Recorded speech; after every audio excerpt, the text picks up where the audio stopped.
Modi, Putin और Jinping साथ मिलकर वो करने वाले हैं क्या कि ट्रंप जो आए दिन टैरिफ की धमकी देते रहते हैं, उनकी दादागिरी दिखाने का बुखार उतर जाएगा। भारत, रूस और चीन एक साथ होने जा रहे हैं, ऐसी अटकलें अब तेज होती जा रही हैं और इसके लिए तीनों देशों ने बातचीत के लिए RIC वार्ता शुरू करने की योजना बनाई, जिसके जरिए अमेरिका समेत पश्चिमी देशों की दादागिरी को खत्म करने का प्लान तैयार हो चुका है, ऐसा माना जा रहा है। अब ये RIC क्या है? अगर भारत, रूस और चीन एक साथ आ गए तो क्या गजब हो जाएगा, आज आपको यह विस्तार से समझना चाहिए। पीएम मोदी ने पाकिस्तान के टेरर नेटवर्क की गर्दन मरोड़ने का कैसे तगड़ा इंतजाम किया है, आज आपको यह भी बताऊंगा। लेकिन पहले ऑपरेशन सिंदूर के बाद भारत की विदेश नीति कैसे हिट हो रही है, क्या क्या ग्लोबल ऑर्डर में चेंज हो रहा है, उसका एक ट्रेलर देखिए। आप देखिए कि भारत, चीन और रूस के बीच त्रिपक्षीय संगठन RIC को फिर से सक्रिय करने की चर्चा हो रही है। RIC में R का मतलब है रशिया, I का मतलब है इंडिया और C यानी चाइना। यह बातचीत का वो मंच है जिसे 1990 के दशक के अंत में रूस ने तैयार किया था। RIC का मकसद अमेरिका और पश्चिमी देशों के एक तरफा वर्ल्ड ऑर्डर को बैलेंस करना है। RIC के तहत तीनों देशों के बीच अलग अलग लेवल पर 20 बैठकें हो चुकी हैं। RIC के जरिए विदेश नीति के साथ साथ सुरक्षा मामलों में भी आपसी सहयोग बढ़ाने की कोशिश की जा रही है। लेकिन भारत, चीन के बीच गलवान क्लैश के बाद यह मंच लगभग निष्क्रिय पड़ गया था। अब रूस एक बार फिर से RIC को एक्टिवेट कर रहा है और चीन ने भी इसके लिए रजामंदी दे दी है। अगर रूस, भारत और चीन एक साथ आ जाते हैं तो क्या अमेरिका की बादशाहत खतरे में पड़ जाएगी? वर्ल्ड ऑर्डर चेंज हो जाएगा क्या? पूरा पावर सेंटर पश्चिमी देशों से एशिया में शिफ्ट हो जाएगा? क्योंकि भारत, चीन और रूस एक हो गए तो इनकी ताकत दुनिया के तमाम गुटों से ज्यादा होगी। दुनिया की 36% आबादी वाले इन तीन देशों की GDP को अगर जोड़ लिया जाए तो यह दुनिया की GDP का 33% बनता है बॉस। चीन 1641 लाख करोड़ रुपए के साथ दुनिया की दूसरी सबसे बड़ी इकॉनमी है। भारत 345 लाख करोड़ रुपए के साथ चौथी सबसे बड़ी इकॉनमी है और रूस की इकॉनमी भी 181 लाख करोड़ रुपए की। अगर भारत, चीन और रूस एक साथ आ गए तो ये तीनों देश मिलकर पश्चिमी देशों के सैन्य संगठन नेटो के मुकाबले की ताकत बन सकते हैं। तीनों देशों का टोटल सैन्य खर्च लगभग 40 लाख करोड़ रुपए से ज्यादा है। चीन का सैन्य बजट 21,60,000 करोड़ रुपए, रूस का सैन्य बजट करीब 13 लाख करोड़ रुपए और भारत का सैन्य बजट करीब 6 लाख करोड़ रुपए। रूस, चीन और भारत तीनों ही दुनिया के सबसे बड़े ऊर्जा उपभोक्ता और उत्पादक देशों में भी शामिल हैं। रूस के पास प्राकृतिक गैस का सबसे बड़ा भंडार है और रूस में निकाले जाने योग्य तेल का दूसरा सबसे बड़ा भंडार मौजूद है। चीन दुनिया का सबसे बड़ा ऊर्जा उपभोक्ता है और भारत इस लिस्ट में तीसरे नंबर पर है। दोनों देश इसके लिए आयात पर निर्भर है। अभी भी भारत रूस से तेल खरीदने में पहले नंबर पर और चीन दूसरे नंबर पर है। अगर तीनों देश एक साथ आ गए तो फिर भारत और चीन को तेल आयात के लिए किसी दूसरे देश पर निर्भर नहीं रहना पड़ेगा। दुनिया ने रूस यूक्रेन युद्ध के दौरान भी इन तीनों देशों की कंबाइंड पावर का एक ट्रेलर देखा था। जब पूरा यूरोप और अमेरिका छाती पीटता रह गया और रूस को धमकियां देता रह गया, तब भी भारत और चीन की मदद से रूस खड़ा रहा और दुनिया इन तीनों देशों का कुछ बिगाड़ नहीं पाई, ना आज बिगाड़ पा रही। भारत, रूस और चीन अगर साथ आ गए तो यह अमेरिका के राष्ट्रपति ट्रंप के लिए सबसे बड़ा झटका साबित होगा, क्योंकि रूस और चीन लंबे समय से डॉलर को चुनौती देने की कोशिश कर रहा है। चीन और रूस के बीच ज्यादातर व्यापार अभी चीन की करेंसी युआन में हो रहा है। भारत और रूस के बीच भी व्यापार के लिए डॉलर के बजाय किसी और पेमेंट मोड अपनाने की तैयारी चल रही है। ब्रिक्स में शामिल ब्राजील, रूस, भारत, चीन और साउथ अफ्रीका भी डी-डॉलराइजेशन की बढ़ चढ़कर बात करते रहे। अब अगर रूस, भारत और चाइना के तहत RIC के तहत रूस, भारत और चीन ने साथ मिलकर डॉलर को अगर नकार दिया बॉस, तो यह डॉलर की दादागिरी को खत्म कर सकता है। ट्रंप जिस तरह से दादागिरी दिखाने का प्रयास करते हैं, अगर भारत, चीन साथ आ गए, रूस साथ आ गया तो ट्रंप की सारी हेकड़ी निकल जाएगी एक बार, क्योंकि भारत और चीन सबसे बड़े मार्केट है बॉस। अगर दोनों देशों ने अमेरिका में सामान बेचना बंद कर दिया और अमेरिका का सामान भारत में बिकने देना बंद कर दिया या कम भी कर दिया, तो अमेरिका की हवा टाइट हो जाएगी बॉस। यह बात ट्रंप भी समझ रहे हैं, इसलिए वो अब धमकी देने पर उतर आए। RIC की चर्चा के बीच ट्रंप ने धमकी दी है कि जो भी देश डॉलर को कमजोर करने की कोशिश करेगा, अमेरिका उस पर 150% टैरिफ लगा देगा। ट्रंप के सहयोगी लिंडसे ग्राहम ने ट्रंप के हवाले से चेतावनी दी कि भारत और चीन अगर रूस से तेल खरीदना बंद नहीं करते तो अमेरिका उनको बुरी तरह बर्बाद कर देगा। तुम क्या बर्बाद करोगे यार? तुम्हारी इकोनॉमी बर्बाद हो रखी है, तुम्हारे यहां बेरोजगारी बढ़ रही है और तुम भारत को बर्बाद करने आए हो, जो दुनिया की सबसे तेजी से बढ़ती अर्थव्यवस्था है। ट्रंप का इलाज कराओ अगर उनको ऐसा लगता है भाई कि वो भारत को बर्बाद कर देंगे। ट्रंप की हालत कितनी खराब हो रही है आप इसी से अंदाजा लगाइए, क्योंकि भारत, रूस और चीन साथ आ गए तो पूरा वर्ल्ड ऑर्डर चेंज कर देंगे और अमेरिका का दबदबा खत्म हो जाएगा। लेकिन आरआईसी दोबारा शुरू होगा या नहीं, इसका फैसला नरेंद्र मोदी को करना है, जिनकी विदेश नीति का एक ही मंत्र है, इंडिया फर्स्ट। पीएम मोदी को पता है कि चीन पर कभी भी पूरी तरह से भरोसा नहीं किया जा सकता। मोदी को पता है कि चीन से हाथ मिलाओ, लेकिन जरा ध्यान से और चौकन्ना रहना। मोदी सरकार अभी यही कर भी रही है। चीन ने भारत से संबंधों को बेहतर करने के लिए हाथ तो आगे बढ़ा दिया है। भारत ने चीन की सैन्य और डिप्लोमेटिक घेराबंदी करके ही हाथ मिलाने के लिए हामी भरी। आप देखिए कि भारत आरआईसी में शामिल होगा, उससे पहले ही चीन बॉर्डर पर भारत ने अपनी सैन्य तैनाती बढ़ा दी। लद्दाख में राफेल की तैनाती के लिए परमानेंट हवाई पट्टी बनाकर तैयार कर दिया। इसके अलावा एलओसी पर आकाश प्राइम और S-400 जैसे एडवांस एयर डिफेंस सिस्टम खड़े कर दिए। लद्दाख से लेकर चिकन नेक और नॉर्थ ईस्ट तक चीन बॉर्डर सिक्योरिटी टाइट की हुई है। हिंद महासागर में सबसे एडवांस युद्धपोत सबमरीन की तैनाती हो चुकी है। समुद्र में एडवांस मिसाइलों की टेस्टिंग लगातार चल रही है।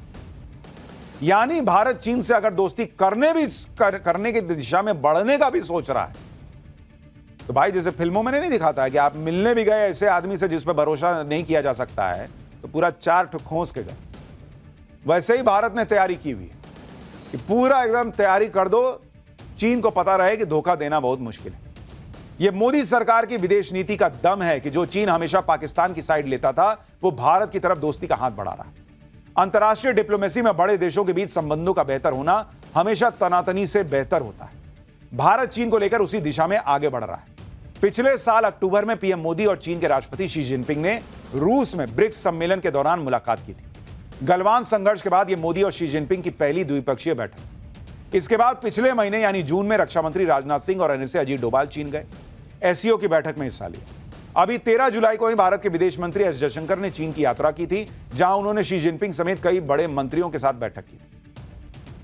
अब कुछ लोग पूछ रहे हैं कि चीन के साथ हाथ मिला ही क्यों रहे हो, लेकिन वो ये नहीं देख रहे कि चीन ने भारत की शर्तों पर हाथ मिलाने की शुरुआत की। चीन ने पहलगाम आतंकी हमले की निंदा की, आतंकवाद के खिलाफ भारत का साथ देने का भरोसा दिया। एलएसी पर देप्सांग और डेमचौक जैसे विवादित इलाकों से अपनी सेना को पीछे हटाया। 6 साल बाद मानसरोवर यात्रा दोबारा शुरू हुई है। जब चीन भारत से दोस्ती करने के लिए कई कदम उठा रहा है और उठा चुका है, तब भारत ने भी एक कदम आगे बढ़ाया। भारत सरकार अब चीनी पर्यटकों को फिर से वीजा देने जा रही है। भारत 5 साल बाद यह सेवा फिर से शुरू करेगा। जून 2020 में हुए गलवान संघर्ष के बाद चीनी पर्यटकों पर बैन लगा दिया गया था। अब चीन के पर्यटकों के लिए 24 जुलाई से भारतीय वीजा सर्विस दोबारा शुरू होगी। यानी भारत बहुत फूंक फूंक के कदम आगे बढ़ा रहा है। भारत चीन के साथ रिश्तों को रीसेट तो करना चाहता है, लेकिन बहुत ध्यान से, क्योंकि दोनों का आपसी क्लैश भी तो है ना भाई। एक तो चीन पे भरोसा नहीं कर सकते, दूसरा भारत फास्टेस्ट ग्रोइंग इकोनॉमी है दुनिया में, तो चीन तो मतलब कितनी दोस्ती निभा पाएगा, कैसे दोनों कॉम्पिटिटर हैं तो साथ चलेंगे, ये एक सवाल तो रहता ही है। और चीन पे आंख मूंद के भरोसा किया भी नहीं जा सकता। प्रधानमंत्री मोदी की डिप्लोमेसी का दम देखिए। जो देश चीन के इशारे पर नाचते थे, वो भी आज फिर से भारत के साथ दोस्ती करने के लिए बेचैन है। पीएम मोदी मालदीव को पटरी पर ला चुके हैं, श्रीलंका के साथ भारत के संबंधों को मजबूत किया है और सदियों से दोस्त रहे नेपाल के साथ रिश्तों को भी नई दिशा दी है। ये तीनों वो देश हैं जहां भारत के दुश्मनों के इशारे पर पिछले कुछ सालों में एंटी इंडिया नैरेटिव सेट करने की पूरी कोशिश की है। कहा गया कि ये देश भारत से दूरी बनाकर चीन के नजदीक जा रहे हैं। लेकिन जो लोग नरेंद्र मोदी की डिप्लोमेसी पर सवाल उठाते हैं, वो देखें कि एंटी इंडिया नैरेटिव की कैसे हवा निकाल दी गई। और जो लोग भारत विरोधी माहौल बना रहे थे, वो अब भारत और पीएम मोदी का गुणगान गा रहे हैं। अब मालदीव को ही देखिए। 2 साल पहले जब मालदीव में सत्ता परिवर्तन हुआ, तो उसने चीन के इशारे पर भारत को तेवर दिखाने की कोशिश की और दोनों देशों के बीच तनातनी उस वक्त और बढ़ गई जब पीएम मोदी के लक्षद्वीप दौरे की तस्वीरें सोशल मीडिया पर वायरल हुई। इन तस्वीरों को लेकर मालदीव के नेता और मंत्रियों ने पीएम मोदी के खिलाफ खूब बयानबाजी की। लेकिन जब भारत के लोगों ने मालदीव के टूरिज्म का बॉयकॉट करना शुरू किया, तो मालदीव की पहले से डगमगा रही इकोनॉमी की हालत और खराब हो गई, क्योंकि मालदीव के टूरिज्म का सबसे बड़ा हिस्सा भारत से पहुंचने वाले पर्यटकों का है। इससे मालदीव लाइन पर आ गए। तो जो लोग पूछ रहे थे कि नरेंद्र मोदी ने एक फोटो खिंचवा लिया तो क्या हो गया, भाई फोटो ऐसा खिंचवाया कि पूरी फिल्म पलट गई है। पुराने रिश्तों का हवाला देकर अब भारत से मदद की गुहार लगा रहे हैं मोइजू। हालांकि पीएम मोदी ने बड़ा दिल दिखाया और मालदीव को आर्थिक संकट से उबरने में हरसंभव मदद का भरोसा दिया। इसी का नतीजा है कि आज मालदीव पीएम मोदी के लिए रेड कारपेट बिछाकर वेलकम कर रहा है। पीएम मोदी 25 और 26 जुलाई को 2 दिन के मालदीव दौरे पर पहुंचने वाले हैं और मालदीव के 60वें स्वतंत्रता दिवस समारोह में गेस्ट ऑफ ऑनर होंगे। कौन? प्रधानमंत्री मोदी। पीएम मोदी ने अपनी मालदीव यात्रा का एजेंडा भी क्लियर कर दिया है। पीएम मोदी ने मालदीव के दौरे को लेकर ट्वीट किया और लिखा कि यह साल दोनों देशों के बीच राजनयिक संबंधों की शुरुआत की 60वीं वर्षगांठ मना रहा है। वो राष्ट्रपति मोइजू और दूसरे पॉलिटिकल लीडरशिप के साथ अपनी बैठकों का इंतजार कर रहे हैं ताकि आर्थिक और समुद्री सुरक्षा पर साझेदारी के ज्वाइंट विजन को आगे बढ़ाया जा सके और हिंद महासागर क्षेत्र में शांति, समृद्धि और स्थिरता के लिए आपसी सहयोग को मजबूत किया जा सके। यानी भारत लगातार मजबूत होता जा रहा है। लेकिन राहुल गांधी, इंडी गठबंधन, वो पिछले 11 साल से यही साबित करने में लगे हैं कि नरेंद्र मोदी की विदेश नीति फेल है और चुनाव में खुद फेल हो जाते हैं ये सब कर। खैर, इस देश में ना तो फर्जी नैरेटिव चलता है ना फर्जी वाड़ा। और पाठशाला में अगला चैप्टर आपको देखना चाहिए। दुनिया में जो देश ही नहीं है उसका दूतावास खोलकर ठगने वाले महाठगों का हैरान कर देने वाला चैप्टर खोल रहा हूं। ठगी के दुनिया के वो बंटी बबली जिनके किस्से सुनकर पैरों तले जमीन निकल जाएगी, आज आपको देखना चाहिए। दुनिया ठगों और फर्जीवाड़ा करने वालों से भरी पड़ी है बॉस। ऐसे ऐसे बंटी बबली हैं कि आप कहां कहां बचेंगे। जिस तरह से साइबर अपराधी ठगी के लिए रोज नया पैतरा लेकर आते हैं, उसी तरह बड़ा गेम करने वाले ठग भी नए आइडिया के साथ मार्केट में आ गए। गाजियाबाद में तो एक शख्स ने कंपनियों को चूना लगाने के लिए पूरा का पूरा दूतावास, एम्बेसी खोल दिया भाई। इस फर्जी दूतावास में जब पुलिस ने छापा मारा तो उनके भी कान खड़े हो गए, क्योंकि जिन देशों के नाम पर ठगी की जा रही थी वो देश तो दुनिया का मैप में भी नहीं है। पूरे देश में इस तरह के एक नहीं कई ठग अपना धंधा चला रहे। कुछ दिन पहले बिहार में पुलिस ने ऐसे रैकेट का भंडाफोड़ किया जिन्होंने जमीन के रेट बढ़ाने के लिए खेतों के बीच फर्जी हाईवे बना डाला था। यही नहीं, गुजरात में तो आईपीएल के नाम पर फर्जी क्रिकेट टूर्नामेंट करवा दिया गया था, जिसमें खिलाड़ी भी फर्जी थे, टीम फर्जी थी, मैच फर्जी थे। ठगों ने ऐसा जाल बिछाया था कि रूस के लोग सट्टेबाजी के जाल में फंस गए। लेकिन भारत में जब भी ठगों का नाम लिया जाता है तो उसमें सबसे ऊपर नाम आता है नटवर लाल। नटवर लाल ने अपने शातिर दिमाग से ताजमहल, लाल किला और यहां तक कि राष्ट्रपति भवन तक को बेचने का दावा कर दिया। महाठगों के फर्जीवाड़े और ठगी के कैसे कैसे नए तरीके मार्केट में आ चुके हैं, आज उसके बारे में आपको डिटेल से देखना चाहिए। लेकिन पहले ट्रेलर देखिए।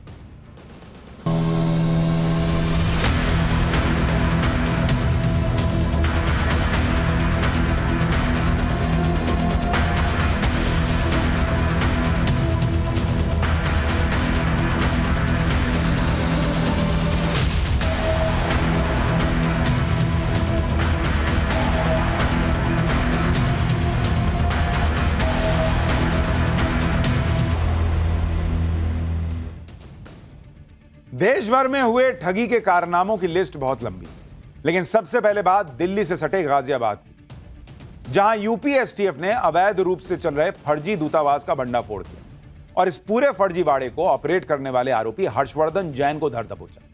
पुलिस गिरफ्त में आने के बाद आरोपी हर्षवर्धन जैन की हवाइयां उड़ गई, लेकिन कुछ देर पहले तक यही शख्स खुद को कई देशों का डिप्लोमेट बता रहा था और पुलिस वालों पर रौब झाड़ रहा था। इसके कारनामे सुनेंगे तो आप हैरान रह जाएंगे। आरोपी हर्षवर्धन जैन के पास से 4 लग्जरी कार बरामद हुई है। खास बात यह है कि चारों कार पर डिप्लोमेट नंबर थे। ये वो नंबर होते हैं जो दूसरे देशों के राजनयिकों को मिलते हैं। पुलिस भी डिप्लोमेट नंबर प्लेट वाली गाड़ियों की चेकिंग कम ही करती है। ऐसी गाड़ियों को अलग से प्रोटोकॉल मिलता है।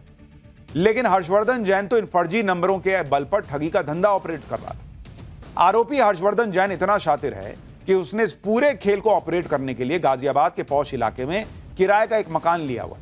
इस आलीशान घर को उसने ऑफिस में तब्दील कर दिया था। घर के बाहर ही उसने किसी देश का झंडा लगा रखा था ताकि जो भी देखे उसे यही लगे कि भाई तो ये किसी देश की एम्बेसी है, क्योंकि घर के बाहर किसी देश का झंडा लगा है और डिप्लोमेट नंबर प्लेट वाली गाड़ियां खड़ी हैं, तो आदमी तो यही सोचेगा कि एम्बेसी है। हर्षवर्धन जैन के घर के बाहर लगे इस बोर्ड को देखिए। बोर्ड पर नाम लिखा है जेडी जैन। बताया जा रहा है कि जेडी जैन आरोपी के पिता हैं। नाम के नीचे लिखा है animal welfare officer, ministry of environment and forest. यानी हर्षवर्धन जैन से ऐसा रुतबा बना रखा था उसने कि किसी को शक ही नहीं हो सकता था कि यह शख्स दरअसल डिप्लोमेट है ही नहीं। यूपी एसटीएफ ने जब इस फर्जी दूतावास पर छापा मारा तो कई सवाल थे। कि आखिर कोई दूतावास खोलकर क्या ही खेल कर सकता है। लेकिन यहां से जो सामान मिला उसे देखने के बाद पूरा खेल समझ में आया। आरोपी हर्षवर्धन ने अपना रुतबा बनाने के लिए प्रधानमंत्री, राष्ट्रपति और देश की तमाम बड़ी हस्तियों के साथ फर्जी फोटो बना रखी थी। बताया जा रहा है कि इस फर्जी दूतावास से पीएम नरेंद्र मोदी, पूर्व राष्ट्रपति एपीजे अब्दुल कलाम समेत दिग्गजों के साथ तस्वीरें दिखी। इसके अलावा उसकी कुछ तस्वीरें चंद्रा स्वामी और अंतर्राष्ट्रीय हथियार डीलर अदनान खशोगी के साथ की भी। ये सभी फोटो मॉर्फ्ड थी, यानी ऐसी तस्वीरें जिन्हें डिजिटल तरीके से बदल कर तैयार किया गया। मॉर्फ की गई तस्वीरें लोगों को धोखा देने के लिए थी। यही काम हर्षवर्धन भी कर रहा था। यूपी एसटीएफ को हर्षवर्धन के ठिकाने से फर्जी डिप्लोमेटिक नंबर प्लेट लगी 4 कार के अलावा फर्जी माइक्रोनेशन देशों के 12 जाली पासपोर्ट, 18 डिप्लोमेटिक देश की फर्जी नंबर प्लेट, विदेश मंत्रालय की फर्जी मुहर लगे जाली दस्तावेज, 2 जाली पैन कार्ड, 2 जाली प्रेस कार्ड, कई देशों और कंपनियों की 34 जाली मुहर और 44,70,000 कैश के अलावा विदेशी करेंसी भी मिली। हर्षवर्धन जैन ने गाजियाबाद के इस घर में वेस्ट आर्कटिक देश के नाम से दूतावास खोला हुआ था। आपने शायद ही इस देश का नाम कभी सुना हो, सुनिएगा भी कैसे। इस नाम का कोई देश ही नहीं है दुनिया में।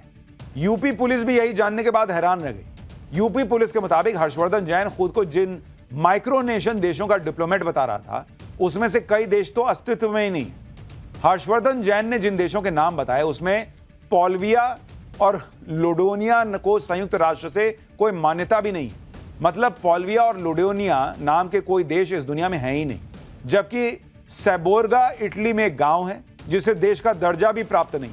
वहीं वेस्ट आर्कटिका अमेरिका में एक नॉन प्रॉफिट संस्था है, लेकिन कोई देश नहीं। यह भी जानना चाहिए आपको कि हर्षवर्धन फर्जी डिप्लोमेट बनकर ठगी के इस पूरे खेल को अंजाम कैसे दे रहा है।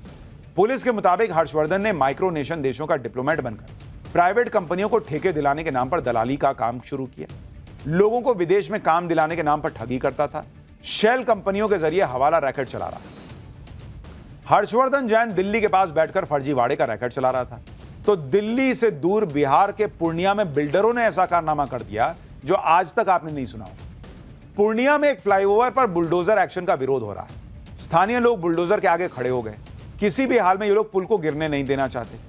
दरअसल ये वो लोग हैं जिन्होंने इस पुल के आसपास जमीनें खरीदी। ये जमीनें भी इन लोगों ने महंगे दाम पर खरीदी, क्योंकि इन्हें बताया गया था कि यहां हाईवे का काम शुरू हो गया।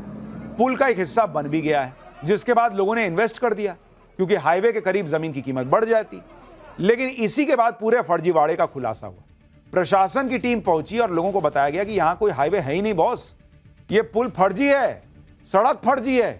यानी सरकार ने इस पुल और सड़क का जो हिस्सा दिखाया गया है उसे बनाया ही नहीं है सरकार ने। यह कारनामा तो उन लोगों ने किया जिनको जमीन बेचनी थी। बताया जा रहा है कि जमीन के मालिकों ने कारी कोसी नदी पर पुल का एक हिस्सा बना दिया, थोड़ा सा अपना पैसा लगाकर फर्जी पुल तैयार किया। कई लोगों को लगा कि सरकार बड़ा प्रोजेक्ट लेके आ रही तभी ना पुल बन रहा है। जमीन मालिकों ने लोगों को बताया कि यहां से हाईवे गुजरने वाला है। इसके बाद इलाके की जमीनों की कीमत बढ़ गई और जमीन मालिक बड़ी कीमतों पर जमीन बेचकर फरार हो गए। पब्लिक सोचती रही कि भाई इतना बड़ा पुल बन रहा है तो यहां से हाईवे गुजरेगा। अब सरकार करेगी हम बना ही नहीं रहे हैं, यहां कोई है ही नहीं, सड़क तोड़ो इसको। जिन लोगों ने महंगे दाम पे जमीन खरीदी वो माथा पकड़ के बैठ गए, क्योंकि खेत के बीच में अधूरा पुल खड़ा है जो बार बार उनके साथ हुई ठगी की याद दिला रहा है। तो एक से एक ठग है भाई, तो बच के रहना पड़ता है। समय कम पड़ गया, ब्रेक लेना, नहीं तो और बताता।